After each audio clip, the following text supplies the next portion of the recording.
Hello. Welcome to another video. It is spooky season. It is October 5th when I'm filming this. And what I like to do during spooky season is read spooky books. So I figured I'd make a video kind of talking about spooky books, what I've read that I recommend, what I plan on reading, and then what I'm reading now. And I'm also interested in feedback on what I should be reading, your favorite scary book. So yeah, what I'm reading now, for the record, is Mary by Nat Cassidy.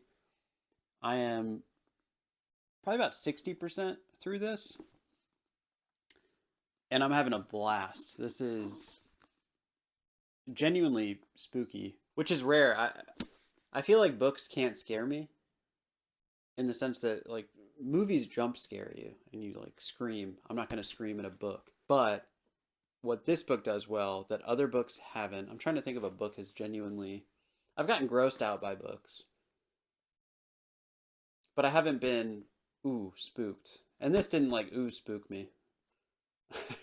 But I was reading the other night before bed.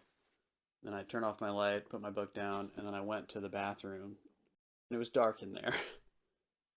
And I did get a little spooked thinking about this book. I was peeing, not pooping. Anyway, this is fun. Nat Cassidy, bridging the gap into the next phase of what I want to talk about, which is books I recommend that are spooky that I've read. He has a short book called Rest Stop that was also very fun and very spooky. I don't remember much about the protagonist, but they go to a gas station and they go to the bathroom in the gas station. Speaking of going to the bathroom, I wasn't planning on talking about the bathroom so much. And they're locked in. Crazy things happen. So that's a blast. I would highly recommend that. Another book I'd recommend. I was trying to narrow down the Stephen King Misery. For someone who's never read a Stephen King, if they were to ask me what to read, I would say Misery is the perfect starting point. I think it puts you on edge, and um, I think Annie as a character is one of the most terrifying characters in any book I've ever read, and it's a spooky season read. Also, Duma McKee. To be fair, I have a lot of Stephen King books, and I haven't read a lot of Stephen King books, so I feel like I'm cheating by recommending the ones that I've read. Duma McKee is definitely a highly recommend for the spooky season. Follows a guy who lost his arm in this construction accident, and he's sort of miserable afterwards, and he decides to start fresh, and he goes to this place off of the Gulf of Florida, a made-up place called Duma McKee, where he picks up painting. He's living alone in this house on this very remote island, and then Stephen King stuff happens. So it's a fun read. I would highly recommend. I don't read a lot of horror.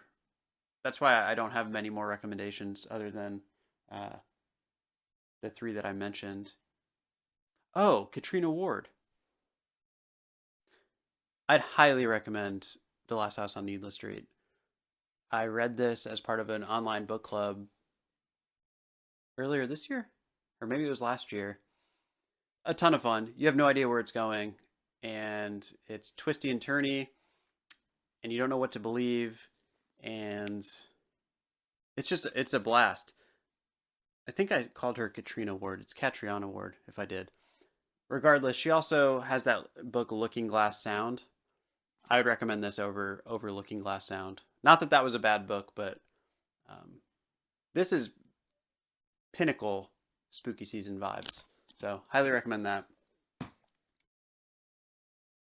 In terms of what I plan on reading, which I almost definitely won't read, probably most of these, because I plan books and then I read based on what I feel like reading. Once I finish Mary, I think I'm going to read this book called Ill Will by Dan Chon. I don't know much about this. A friend recommended it to me, said it freaked him out to the point where he had to like pace around the house, which I'm a big fan of that. Sounds like there's this guy, he's got an adopted brother that is serving a life sentence or a very long sentence for the killing of his parents, and he's getting out because DNA proved that he didn't do it. And then there's something about a serial killer. I don't know, but I'm excited. I love this sized paperback. I don't know if that makes sense. You know, when you pick up certain books and you're like, ooh, I want to read this one. That's what this did to me. Excited about that. Another one I want to read is Haunted. This has been on my shelf for a while. Chuck Palahniuk. I purposely haven't read what this book's about, so I have nothing to say about it other than this cover's sick, and I love Chuck Palahniuk 90% of the time. This one, I'm definitely going to read. Out of all the ones I plan on reading, I promise I will read this one, and that's The Exorcist. I've got this cool copy with the sprayed edges, and it's glow in the dark, actually. Ooh, let me test that.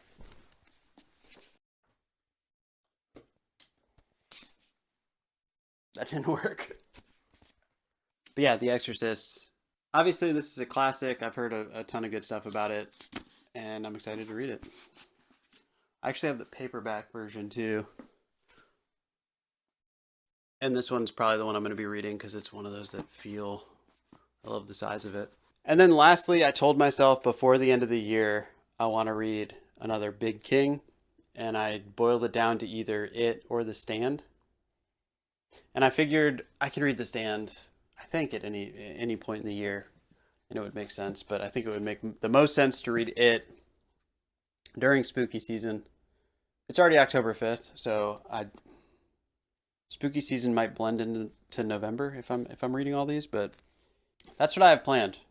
I definitely say I'm reading it and The Exorcist.